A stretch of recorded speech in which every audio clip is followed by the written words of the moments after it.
السلام عليكم ورحمة الله وبركاته، ازيكم حبايبي عاملين ايه؟ يا رب تكونوا بخير. احنا هنعمل بسكوت دلوقتي من غير بيض. تمام. هنعمله بنحط له بيكنج باودر وهوريكم دلوقتي وبالزبدة. انا عندي هنا دول كوباية ونص دقيق منخول. تمام، هما كوباية ونص، كوبايتين الا ربع، يعني هما اكتر من النص بشوية. تمام. عندي بقى هنا ايه، هنحط بقى ذرة الملح بتاعتنا زي ما انتم عارفين، وايه، ونقلب الدقيق بتاعنا. هنحط برده ايه، لازم الملح والبيكنج باودر بيحطوهم مع الدقيق. حوالي معلقة بيكنج باودر اهي، بس كده مش هنزود عن كده. وعندي هنا كيس فانيليا، هوريكم دلوقتي هنعمل ايه. هنبتدي اول كده، عندي الزبده لازم تكون كده، هنقلب بقى ده كده مع بعض اهو، بيكنج باودر كويس. تمام، زي ما انتم شايفين كده. هننزل بقى بالزبده دي، نص كوبايه زبده. تمام، لو انا عامله 3 كوبايات دقيق، المقادير هتتضاعف عندي، هيبقى كوبايه زبده قصاد 3 كوبايات دقيق، او ممكن تخليها نص زيت ونص زبده. انا هعملها المره دي، هبقى اعملها بايه، بزبده بس. جايبه زبده حلوه، طعمها حلو وريحتها حلوه، بالذات الزبده في الحلويات والمعجنات دي بتبقى تحفه. بصوا بقى عندي هنا اكسر كده بصوا، نحاول نكسر عشان خاطر لازم ينعموا خالص. تمام اهو، زي ما انتم شايفين كده اهو. نحاول ايه، نخلي الزبده دي تفك معانا كده. هننزل بالسكر بتاعي اهو، نحاول ايه، نهرسها خالص. ده سكر، انت حابه تحطي بودر عادي، انا عملتها عادي. يعني ايه، ما تصعبيش على نفسك الامور. في ناس تكسل تعمل، او في ناس ما عندهاش المطحنه بالسكر الخشن العادي بتاعنا اهو. ونبدا نعمل فيها كده. بصوا يا جماعه، انا هرستها خالص اهي مع السكر. تمام. طبعا انا هنا ما فيش بيض، فالبيض هو بيبقى الماده السائله، الماده اللي هتعجن لي الدقيق. فانا عندي هنا ربع كوبايه لبن دافي، هنزل بقى كده بيها. تمام، هي دي اللي هتعمل عندي ايه، هتخلي الحاجات دي كلها ايه، تفك وتتضرب معانا. انا عندي المضرب اهو، استخدمه دلوقتي معاكم. هنحط بس الاول كيس الفانيليا بتاعي. تمام اهو، بسم الله. تمام، من غير بيض. في ناس بتتحسس من البيض، مفيش بيض، خلاص مش هنحط بيض اهو. وهبدا ان انا ايه، اخلط كده كويس. بصوا يا جماعه، نفضل نضرب كده لحد لما القوام بتاعنا يبقى كريمي. انا لسه طبعا هنزل تاني، هنزل بالدقيق. وانا هوريكم بقى دلوقتي. بصوا، عايزين يبقى ايه، نفضل نضرب لحد لما لونه يفتح. طبعا الناس اللي ما عندهاش مضرب كهرباء زيي، انا كان عندي باظ بصراحه، بس مش عارفه بقى يعني هل الهاند بلندر هيدي نفس النتيجه ولا لا. فانا افضل ان انا اعملها ايه، بالمضرب اليدوي. ليه بقى؟ عشان خاطر في ناس كتير قوي ما عندهاش ولا الهاند بلندر ولا المضرب اليدوي. وطبعا هياخد وقت شويه، مش مشكله.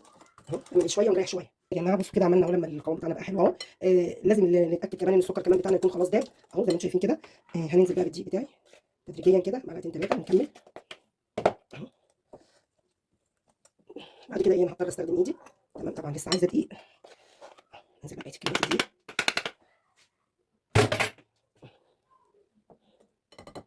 نعمل بقى كده لحد لما تتلم.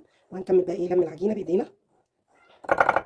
نسلك بس ايه، نسلك العجينه كده من المضرب. طبعا هي كده ايه، محتاجه ان احنا نعجنها بايدينا، نلمها بس، يعني مش العجنه، ده مش عيش او عجينه بيتزا هناخد وندي معانا نعملها عادي، لا.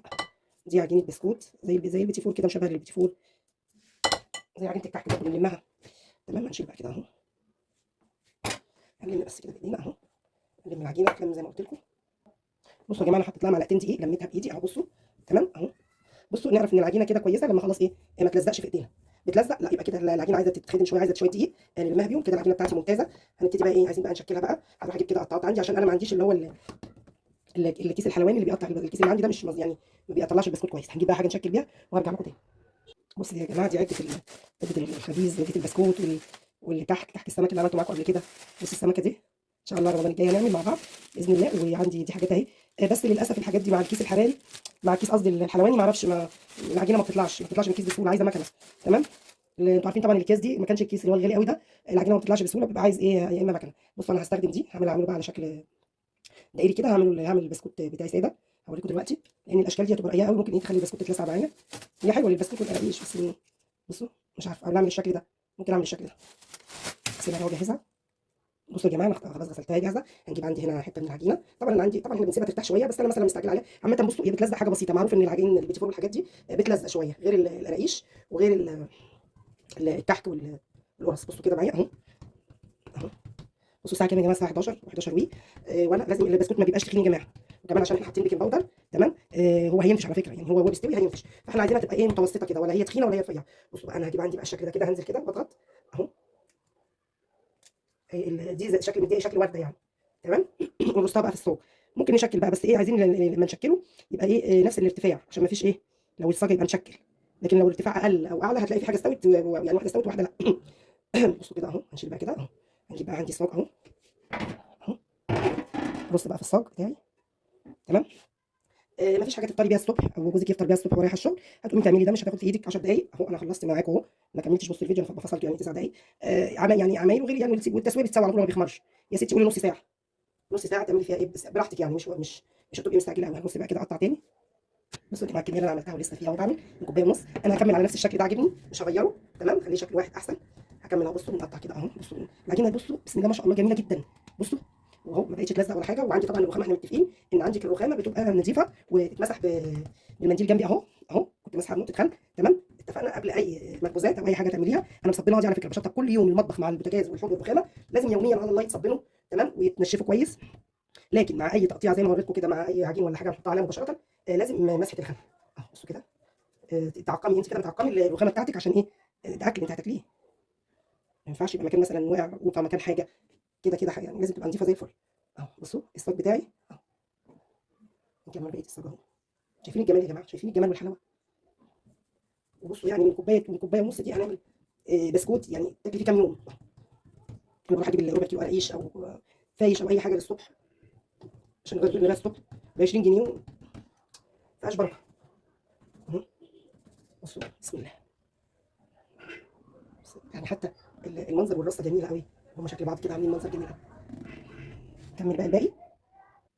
بصوا بقى كده، بص الحته اللي فاضله هنكمل هنا. طبعا مش هتكفي الاستاذ، مش هيكفي. جبت صينيه صغيره اهي، اللي هي الوسط دي بتوع اللي انا بس بعمل فيهم البيتزا والبسبوسه. بصوا صواني البيتزا دي اللي هي مش عاليه قوي. بصوا هنبتدي بقى كده نقطع كده، نكمل كده مع بعض اهو.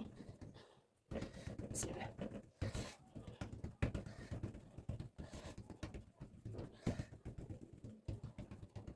احنا قلنا الارتفاع بتاعها مش عايزينه يبقى ايه، عالي قوي، تمام اهو.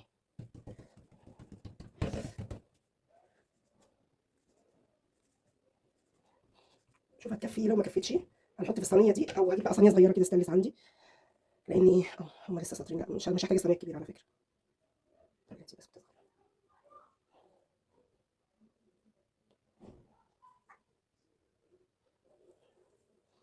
اهو زي ما انتم شايفين كده اهو. طبعا ايه احنا مش عايزين نلزق جنب بعضه، زي ما قلت لكم بقى مفيش مكان. هنكمل هكمل بقى اجيب بصوا هي هتحتاج بس ايه كام واحده، لو فاضوا هنحتاج الصينيه الصغيره دي اللي هي كده عندي اهي. بس اكمل بس كده اوريكم، هي محتاجه واحده او اتنين هنا بس، الصاج كبير. وايه نشغل بقى الفرن قبلها زي ما وريتكم، قبل ما الفرن بقى يسخن اكون انا لميت الحوض والبوله نقعتها. يتلم وراكي اول باول كده، لا لسه محتاجه تترقى شويه، تمام. بسم الله. محتاج فعلا الصينيه صغنطوطه يعني، خلاص كده كفايه اهي، عشان نحتاج ترتيب بقى، تمام اهي. نجيب بقى كده نشيل كده، بسم الله. بصوا العجينه سلسه ازاي معايا. طبعا احنا مش بندهن سمنه ولا زيت يعني كفايه الزبده اللي فيها، تمام. لو احنا دهنا زيت او سمنه البسكوت هتتلسع مني من تحت، عشان نبقى متفقين. بس يدهن بس في حاله لو انت عامله حاجه السمنه فيها قليله او الزيت. بصوا دي ممكن تعمل اتنين مثلا، نشوف كده بسم الله، مع الحركه خالص كده يعني اهو. نشكل بقى الباقي ده مش هنحتاج فعلا مش هحتاج الصينيه التانيه الكبيره. بسم الله.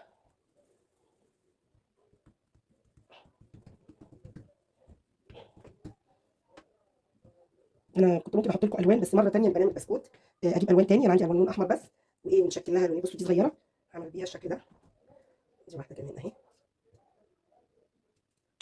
مثلث بس. وبقيه البسكوت ده هنشكله بقى اي شكل كده على ايدينا، تمام اهو. بصوا يا جماعه انا خلاص عملتها. بصوا مكان ما قسمتها عملتها، بصوا جبت لحد الحرف خالص.